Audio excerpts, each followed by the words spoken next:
As for Mrs. Clinton, look, after all she's done for us and all she's suffered on our behalf, she feels she's owed the presidency. And, you know, who could possibly disagree? Her life is meaningless if she doesn't get at least a shot. And one can only sympathize. Unless you think, as I do, that people should be distrusted who are running for therapeutic reasons. Because the presidency doesn't calm those demons, as her husband has already proved. But look, the reason why we have to think about it, the reason why your question is a good one, is this. What else can the Democrats do? And if that's the case, what hell shape are we in? I have a lifetime of experience that I will bring to the White House. I know Senator McCain has a lifetime of experience that he will bring to the White House. And Senator Obama has a speech he gave in 2002. Does anybody at this table believe that the Clintons would prefer Barack Obama to be the next president and be nominated twice in a row, this time and the next time, or have John McCain serve one term and keep it open for Hillary? Does anybody really think that anybody in the Clinton family wants Barack Obama to be the hero of our time in the Democratic Party, replacing the Clintons? Does anybody believe they're that sacrificial? Well, Pat, do you believe that? No, I think they'd prefer to They see... want to win, or they want the other guy to lose.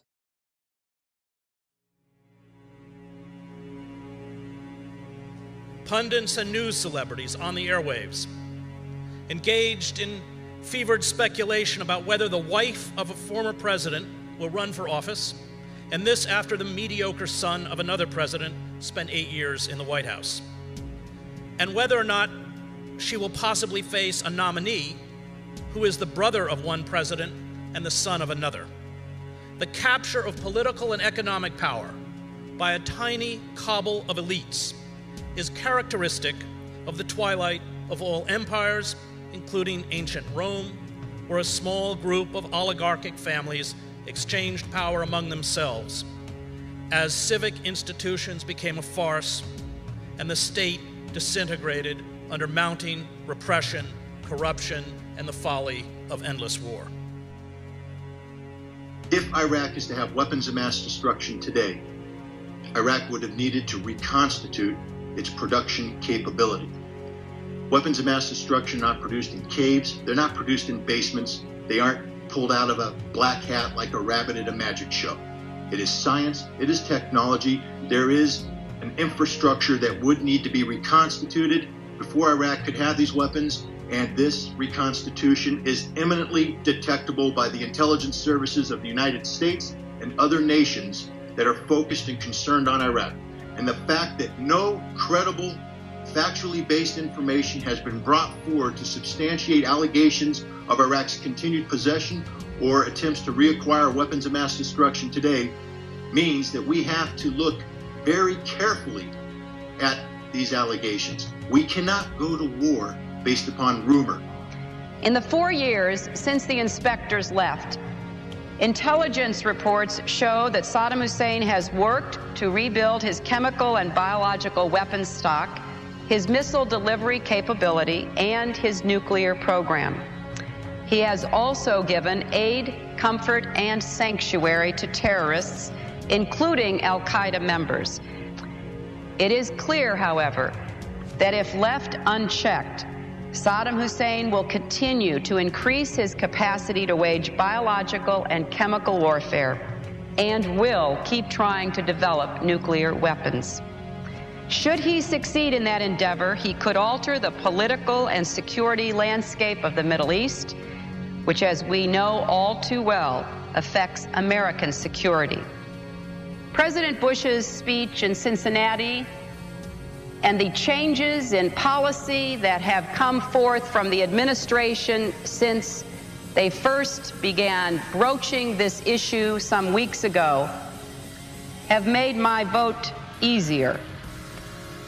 Even though the resolution before the Senate is not as strong as I would like in requiring the diplomatic route first and placing highest priority on a simple, clear requirement for unlimited inspections, I will take the President at his word that he will try hard to pass a UN resolution and will seek to avoid war if at all possible.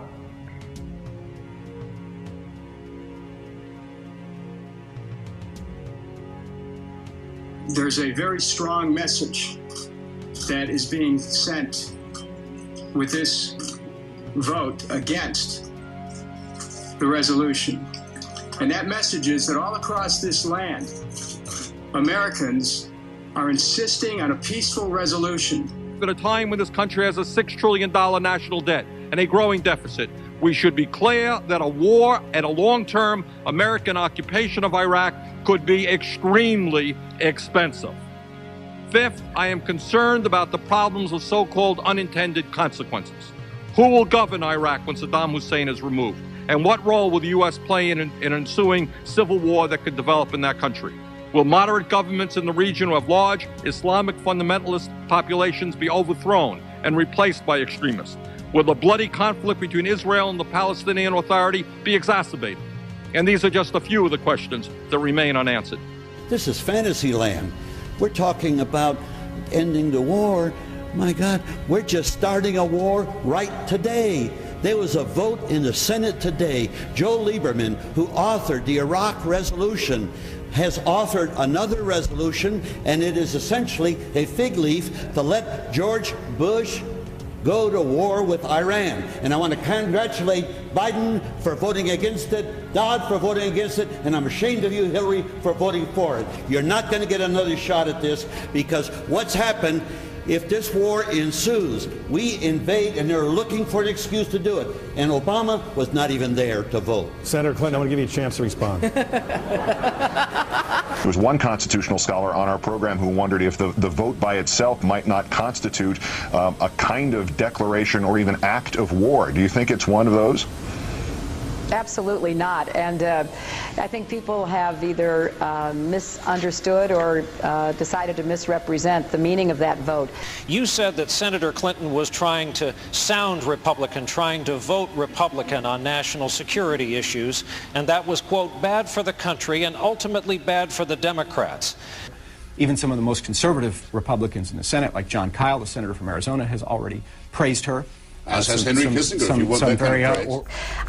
I have had the opportunity to run a big agency. I was very flattered when Henry Kissinger said I ran the State Department better than anybody had run it in a long time. Well, Henry Kissinger, whose real name is Heinz Kissinger, after all, he's probably the most prominent unindicted war criminal roaming around today.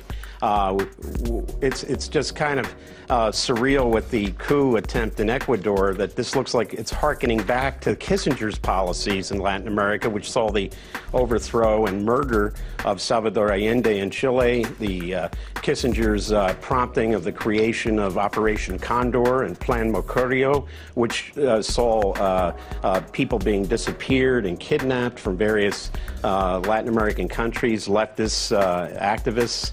And now we have Hillary Clinton praising Kissinger to the nines.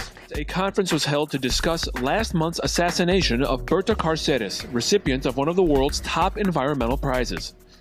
Her death caused many to re-examine her repeated criticism of the role Hillary Clinton played in the 2009 military coup in Honduras. Cáceres is the latest among hundreds of indigenous activists who have been killed since the right-wing coup, with Honduras becoming one of the world's most dangerous countries. Many say it's yet another regime created by the United States which destroys grassroots social movements in order to defend American business interests. The history of the region is filled with examples of American pressure on progressive social leaders. This creates the idea that maybe Berta Cáceres was directly assassinated by those into the geopolitical interests of the United States and Mexico. Almost immediately after the coup, the new regime awarded U.S. companies dozens of lucrative concessions in mining, agriculture, and hydroelectric dams. Clinton even extended vast amounts of military aid despite the increasing violence.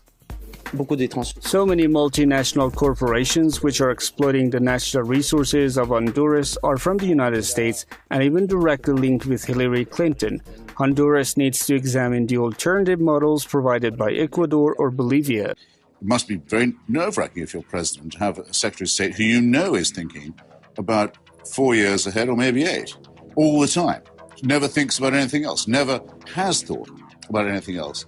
accept the possibility that she might one day be president of the United States, wasn't even a team player in her own husband's administration. Remember, when Les Aspin wanted to do something finally about Sarajevo and the rape of Bosnia, Hillary Clinton said, no, I don't want you intervening. You'll get in the way of my health care plan, which you remember worked out so brilliantly. Someone who simply cannot think about anything but her own ego, or sometimes her husband's. Our goal is not to deter or contain ISIS, but to defeat and destroy ISIS. A more effective coalition air campaign is necessary, but not sufficient.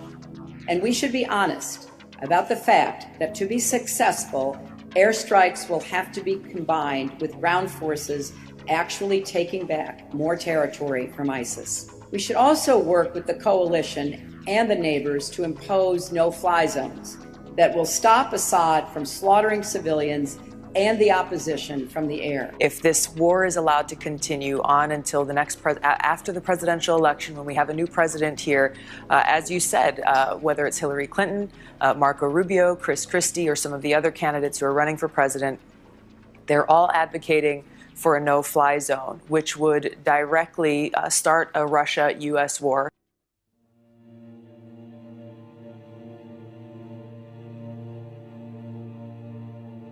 I know I should answer the question that is on very many of your minds, and that is, how did a nice Republican girl from Park Ridge go wrong? I was a Goldwater girl. I mean, really, we used to wear, you know, little banners which said Goldwater girl. You voted against the Civil Rights Act in 1964. Would you do so today? I would have to vote against it. This isn't something, by the way, that you make a determination on from the standpoint of politics. I have no question that had I voted for that bill, I might have softened some of the Negro opposition to my candidates. The same Confederate flag Bree Newsom took down from above the South Carolina State House represents the exact same slave-owning and traitorous Confederacy for which Bill Clinton signed a resolution stating that the highest star on the Arkansas flag represented. To this day, they still have an official Confederate Flag Day. And not only did Bill and Hillary never say anything about this, but for 12 years, they celebrated the Confederacy too. I wouldn't want to talk about my past either if I were them. I think as more Americans focus on the fact that this bill would have put more police on the street, would have locked up violent offenders so they never could get out again, would have given more prison construction money available to the states and as well as the federal government. Right now, in our biggest cities and our smallest towns, there are boys and girls being tucked gently into bed. And right now, there are parents despairing about gang members and drug pushers on the corners in their neighborhoods. Right now, there are parents questioning a popular culture that glamorizes sex and violence, smoking and drinking. We need to take these people on. They are often connected to big drug cartels. They are not just gangs of kids anymore. They are often the kinds of kids that are called super predators. No conscience, no empathy. We can talk about why they ended up that way, but first we have to bring them to heel.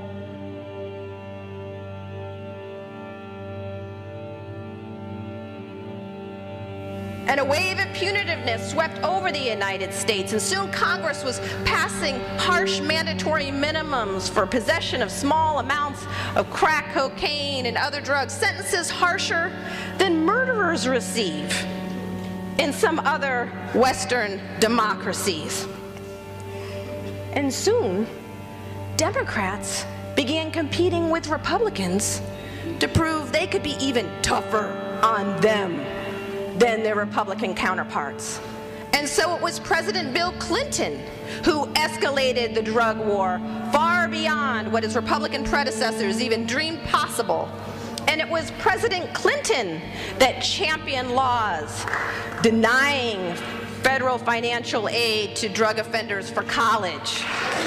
It was President Clinton who championed laws banning people with criminal convictions from access to public housing so that people wouldn't have housing upon release from prison. It was the Clinton administration that championed laws denying even food stamps under federal law to people who were once caught with drugs.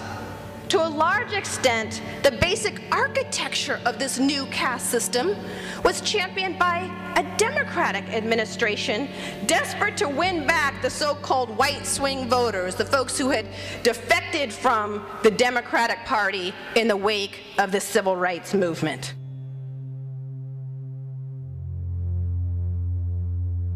Senator Hillary Clinton is coming under criticism for racially charged comments she's made to the press to press her case for staying in the contest. In an interview with USA Today, Clinton said she would be the stronger candidate because she appealed to more voters. Clinton cited an Associated Press article that discussed, in her words, quote, how Senator Obama's support among hard-working Americans, white Americans, is weakening again, and how whites in both states who had not completed college were supporting me.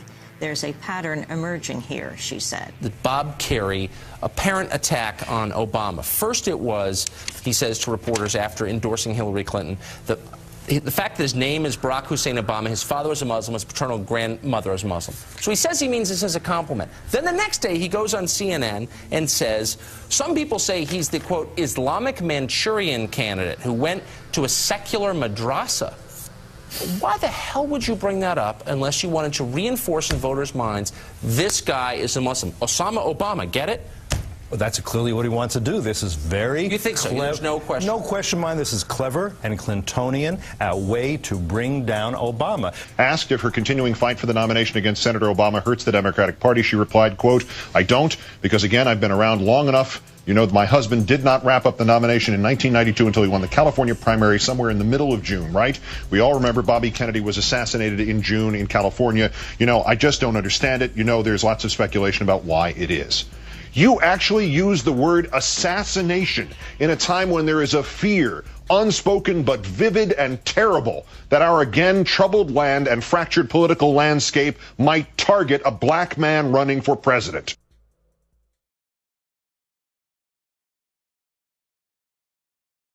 Well, you talk about corporate greed. The gun manufacturers sell guns to make as much money as they can make. A newly identified Pentagon document reveals that in 2012, the year of the Sandy Hook massacre, Secretary Clinton approved $120 million in international sales for the companies that made the Sandy Hook murder weapons. Over the years when Hillary Clinton ran the State Department, the U.S. government brokered more than $165 billion worth of arms deals with 20 countries, and most of these countries have in fact donated money to the Clinton Family Foundation. The companies, the U.S. companies, defense contractors, and companies like Boeing have also been lobbying their interests with the State Department, and they've also donated money to the foundation. Compared to her Bush predecessor, Condoleezza Rice, Clinton increased U.S. arms sales by 80%. In 2012 alone, these approvals included more than $300 million of gun and ammunition sales, lucrative deals for a range of gun and ammunition manufacturers, including some known to fund the National Rifle Association. These Clinton-approved deals included a $4 million sale for Remington, the maker of the AR-15 semi-automatic rifle used by Adam Lanza to kill 20 children and 5 adults at the Sandy Hook Elementary School. Clinton also approved $116 million of ammunition sales for Alliant Tech Systems, the maker of the rifle Lanza used to kill his mother, and a major manufacturer of AR-15 ammunition.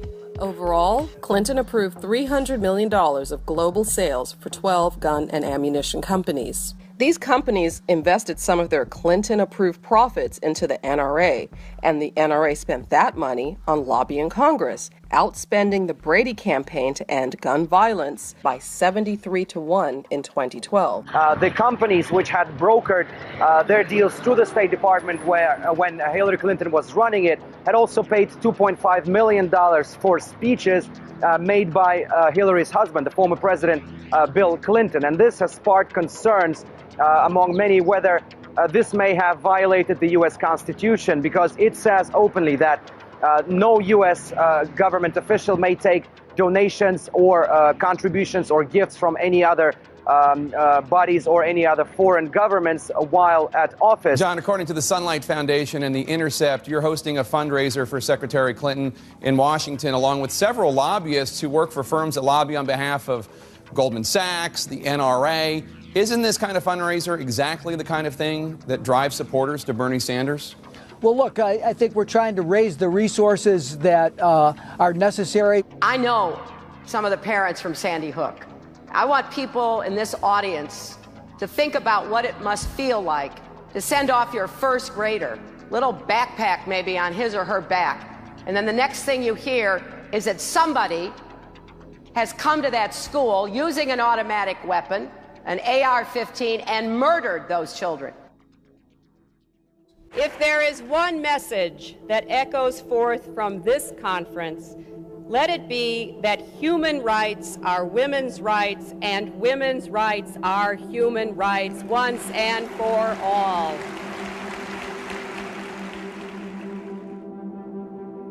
In that case where I represented that guy, it was a fascinating case. It was a really interesting case. This guy was accused of raping a 12-year-old, possibly years ago. He had a guy who was raped. The guy wanted a woman for him. And I do it as a favor to him. Of course, he claimed that he did all this stuff. He took a lie detector test. I had to tolerate, which he passed, which forever destroyed my faith. How did it turn out? Oh, he played argument. He got him off. It was time served in the county jail. He'd been in the county jail about 2 months. This girl was allegedly raped and beaten by 2 men living in her parents' home. The second man just didn't happen to be accused. Hillary Clinton took the case, and so people are going to say inevitably, who is the real Hillary Clinton? She's got a very distinct Southern drawl on this tape, which she no longer has today. She took on a case where she believed her client probably raped this young woman. The young woman was in a coma. She was in a hospital. She did many, many years of physical therapy. She ended up drug addicted, never married, no children. She is speaking out now, and she's saying Hillary Clinton ruined my life. It is a violation of human rights when individual women are raped in their own communities. It is a violation of human rights when a leading cause of death worldwide among women ages 14 to 44 is the violence they are subjected to in their own homes by their own relatives.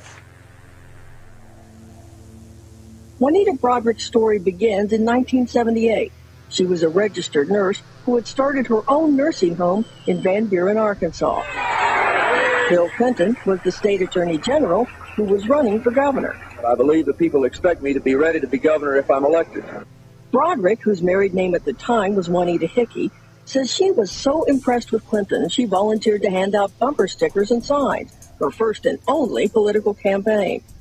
Broaddrick says she met Clinton for the first time when he made a campaign stop at her nursing home in the spring of 1978. And then all of a sudden, he turned me around and started kissing me. Then he tries to kiss me again. And the second time he tries to kiss me, he starts biting on my lip. Just a minute. He starts to bite on my top lip, and I try to pull away from him. And then he forces me down on the bed. And I just was very frightened. And I tried to get away from him, and I told him no. I didn't want this to happen. But he wouldn't listen to me. The minute they came in the door, I'm standing over in the living room area, and I see them come through the kitchen area, and I see her going up to someone, and they're pointing at me. And she came over to me, took a hold of my hand, and said, "I've heard so much about you, and I've been dying to meet you." And she said, "I just want you to know how much that Bill and I appreciate what you do for him." I said, "Well, thank you," and I started to turn and walk away. This woman that seemed very unassertive, took a hold of my hand and squeezed it and said, "Do you understand everything that you do?" I could have passed out at that moment. And she was just holding on to my hand. She didn't, because I had started to turn away from her. And she held on to my hand and she said, "Do you understand everything that you do?" I mean, cold chills went up my spine. That's the first time I became afraid of that woman.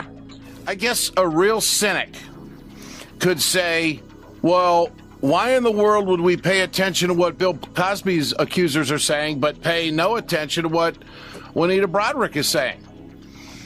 And you gotta kind of think, well, yeah. You mean to tell me that she is totally discarded? She has no credibility whatsoever, and she's a 73-year-old woman, and nobody's supposed to pay attention to her? And Hillary's in this story, too. I want to send a message to every survivor of sexual assault. Don't let anyone silence your voice. You have a right to be heard, and you have a right to be believed.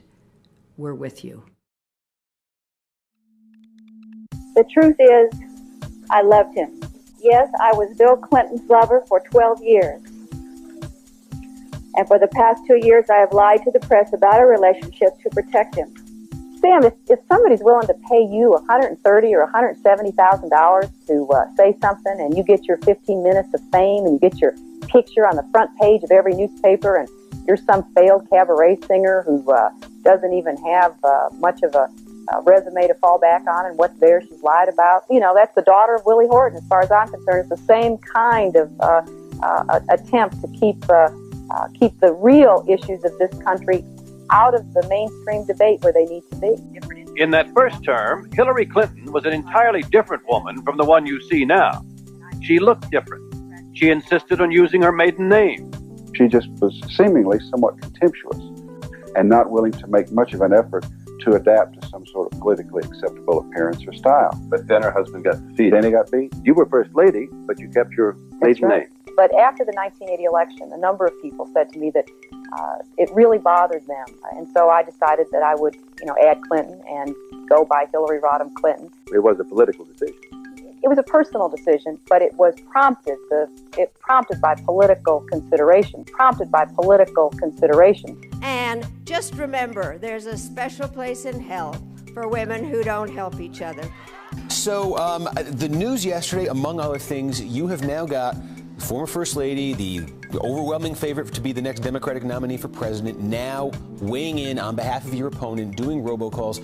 What is your reaction when you find out that Hillary Clinton is trying to help out Andrew Cuomo to beat you? I have to be honest with you. When I heard the news, I know this sounds a little backwards, but I was really happy. And you said earlier he was middle of the road. He's not middle of the road. He's a Reagan trickle-down Republican. The son of Mario Cuomo, you're saying? He is. If you look at what he has fought for, he's taken billions of dollars from public education and instead fought for tax giveaways for big banks, tax giveaways for millionaires, tax giveaways for some companies, and those companies tend to be his donors. I mean, he's really a trickle-down Republican.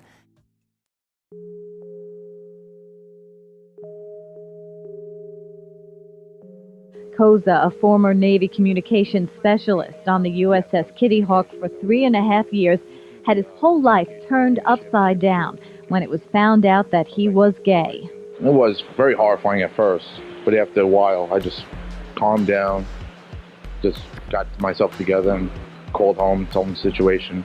When I was on duty, I was doing my job. When I was off duty, it was my life. What I did was my life. It was my private life. He has adopted a version of the policy known as don't ask, don't tell. It is the best way to proceed because it provides a sensible balance between the rights of the individual and the needs of our military to remain the world's #1 fighting force. The new Clinton policy states homosexual conduct is incompatible with military service. Was your husband's decision to allow this don't ask, don't tell policy to go forward? He was president of the United States. He could have changed it. Was it a mistake? No, it was an important first step. Don't ask, don't tell was the compromise policy. Let me ask you this about some domestic issues in New York State. This state's always the social beginnings of so much in this country. People come here, a lot of immigrants. The New York Times recently began posting the celebrations of gay reunions. Not just straight people get married, but gay people who want to announce their unions. Do you think New York State should recognize gay marriage? No. No. Okay. I believe that marriage is not just a bond, but a sacred bond between a man and a woman. I have had occasion in my life to defend marriage, to stand up for marriage, to believe in the hard work and challenge of marriage.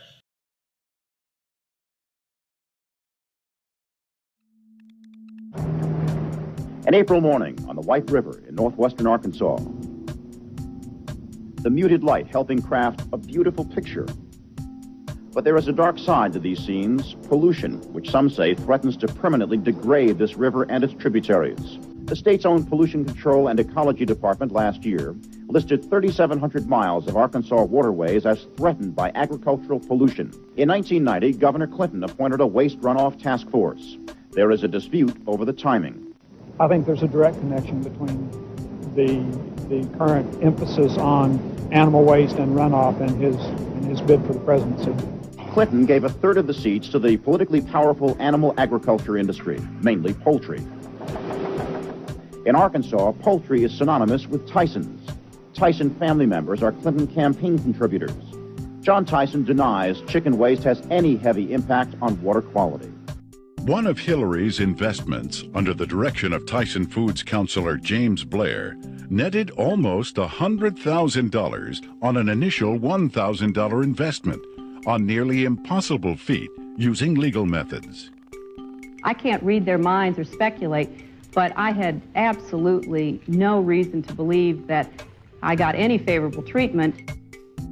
Coincidentally, Governor Clinton enacted a number of state regulations allowing Tyson Foods to grow into the largest industry in Arkansas. Don Tyson put in $700,000 all told in all of Bill Clinton's campaign. Guess what he got out of it? He got $10 million. Guess from where? The Arkansas Development Finance Authority. And he never paid a dime for it. Walmart's opposition to unions was led for decades by labor lawyer John Tate, who after his retirement proudly recalled at this company meeting in 2004 what he said was his favorite phrase. Labor unions are nothing but blood-sucking parasites living off of the productive labor of people who work for a living. Hillary Clinton was not present at this Walmart meeting, but Tate was relied on for years to keep unions out at Walmart, including during the 6 years from 1986 to 92, when Clinton was on the Walmart board and Tate was either an executive or a member of the board himself. But nowhere on the tapes of the 4 stockholder meetings Clinton attended during that time did we find any indication she spoke up to defend the role of America's labor unions. And another board member says, nor did she do so in any of the 24 smaller board meetings held during her service. Clinton has since denounced Walmart policies, but at this 1990 stockholders meeting, she seemed to be very much the loyal company woman. You know, as a shareholder and director of our company, I'm always proud of Walmart and what we do and the way we do it better than anybody else. But 20 years later, critics say Walmart still lags in promoting women to top jobs. The company is now defending itself in a discrimination lawsuit brought by 1.5 million current and former female employees. As the wife of the then governor of Arkansas, Clinton also took a role in supporting a Buy America program to create American jobs. One of the reasons we want to buy America is because we love America. But as I reported at the time for NBC News in 1992, Walmart continued to get most of its products from overseas during its Buy America program, including from this factory in Bangladesh that used 11 and 12-year-old girls. Some of the foreign-made clothing was later found to be sold under Made in America signs in Walmart stores. Made in Korea, made in China. All at a time that Hillary Clinton served on the Walmart board. You tell a story that to me illustrates what has happened to our political system in regard to the middle class, in regard to democracy in the country as a whole, and it involves Hillary Clinton. Mrs. Clinton stood up. She said, let's get our picture taken, which we did. And she said, Professor Warren, we've got to stop that awful bill, referring to this bankruptcy bill that's sponsored by the credit card companies. And when Mrs. Clinton came back with a little better understanding of how it all worked, they reversed course, and they reversed course fast. And in her autobiography, Mrs. Clinton took credit for that veto, and she rightly should. One of the first bills that came up after she was Senator Clinton was the bankruptcy bill. This is a bill that's like a vampire. It will not die, right? There's a lot of money behind it. And bill her husband had vetoed. Her husband had vetoed it very much at her urging. And? She voted in favor of it. So what does this mean, though, to these people, these millions of people out there whom the politicians cavort in front of as favoring the middle class and then are beholden to the powerful interests that undermine the middle class? What does it say about politics today? You know, this is the scary part about democracy today. We're talking again about the impact of money. One of the things that Senator Sanders points to, and a lot of your critics point to, is you made 3 speeches for Goldman Sachs. You were paid $675,000 for 3 speeches. Was that a mistake? I mean, was that a bad error in judgment? Look, I made speeches to lots of groups. I told them what I thought. I answered questions. But did you have to be paid $675,000? Well, I don't know. That's what they offered. So, Secretary Clinton, the question was about the transcripts of the speeches to Goldman Sachs. Yes. Why not release them? I have said, look, there are certain expectations when you run for president. This is a new one, and I've said if everybody agrees to do it, because there are speeches for money on the other side, I know that. You're running now for the Democratic nomination. Right. And it is your Democratic opponent and many Democratic voters who want to see those transcripts. It's not about the Republicans at this point.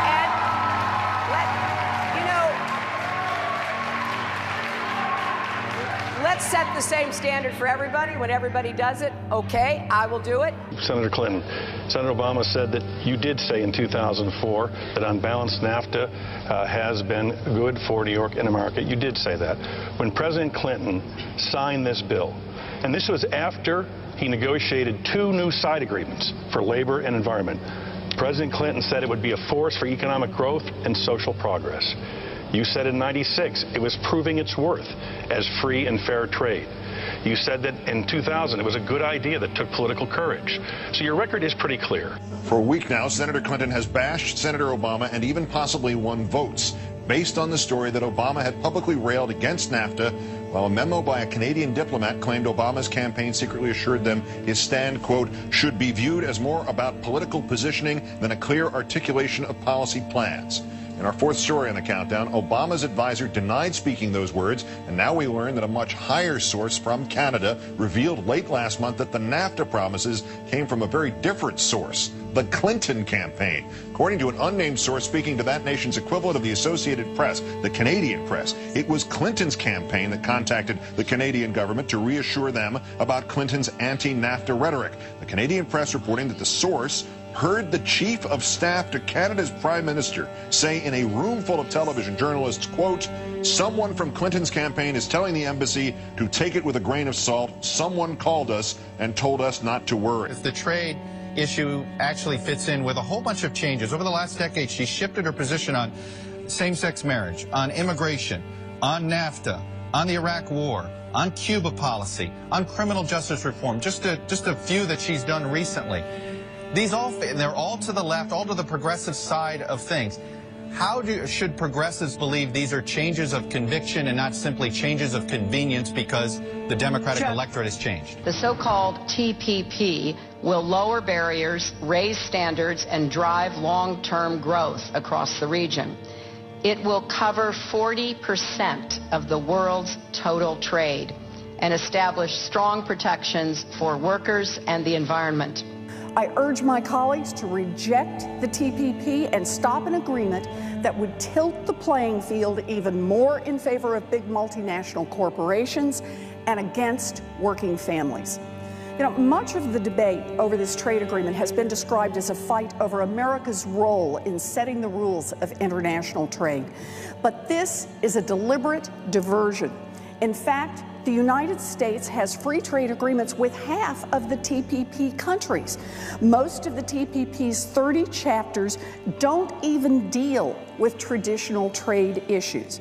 No, most of TPP is about letting multinational corporations rig the rules on everything from patent protection to food safety standards, all to benefit themselves.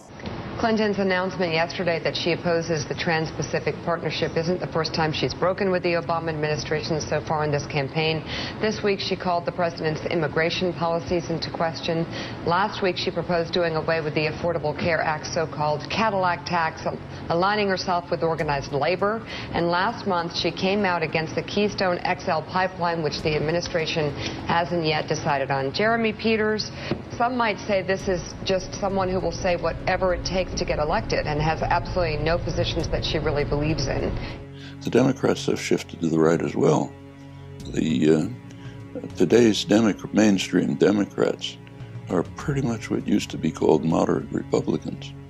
Somebody like Eisenhower, for example, would be considered way out on the left.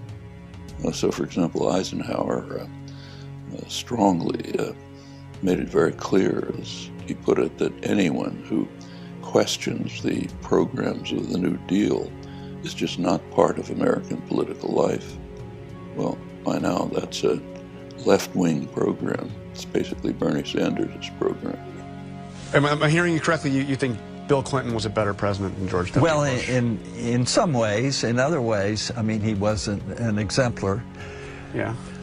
But as far as the growth of government, the increase in spending on restrictive regulations, it was 2.5 times under Bush that it was under Clinton. So is it possible another Clinton could be better than another Republican? It's the next time possible. around? It's possible. You couldn't see yourself supporting Hillary Clinton, could you? Well, we would have to believe her actions would be quite different than her rhetoric. Let me put it that way. We know big government does not have all the answers. We know there's not a program for every problem.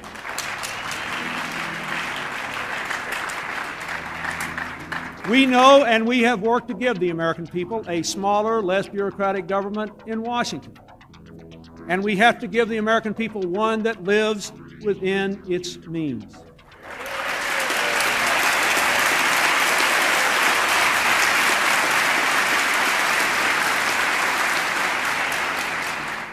The era of big government is over.